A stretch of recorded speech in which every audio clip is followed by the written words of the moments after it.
اسلامی مہینوں کے اعتبار سے ماہ سفر چل رہا ہے،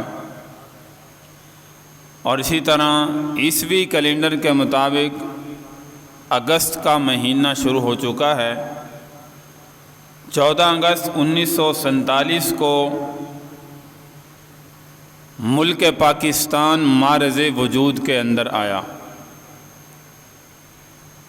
اس کے پیچھے کتنی بڑی قربانیاں ہیں، علماء کو، عوام الناس کو، قائدین کو کتنی قربانیوں کا سامنا کرنا پڑا، یہ آپ حضرات سنتے بھی رہتے ہیں اور جانتے بھی ہیں۔ لیکن سمجھنے والی بات یہ ہے کہ اتنی قربانیوں کے بعد ملک پاکستان معرض وجود کے اندر آیا۔ آج میری اور آپ کی تمام تر ملک پاکستان میں بسنے والے مسلمانوں کی ذمہ داری کیا ہے، اور ہمیں ان حالات کے اندر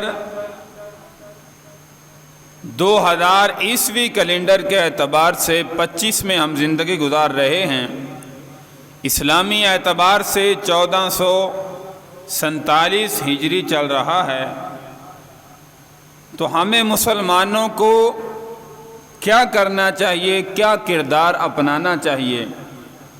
کیا واقعتاً ملک پاکستان جو اتنی قربانیوں کے بعد یہ آزادی کی صورت میں ہمیں ملا ہے، ہم ان تقاضوں کے مطابق اپنی زندگی گزار رہے ہیں، یا ان تقاضوں کی مخالفت میں ہم جو ہے وہ ملک پاکستان میں رہ کر زندگی گزار رہے ہیں؟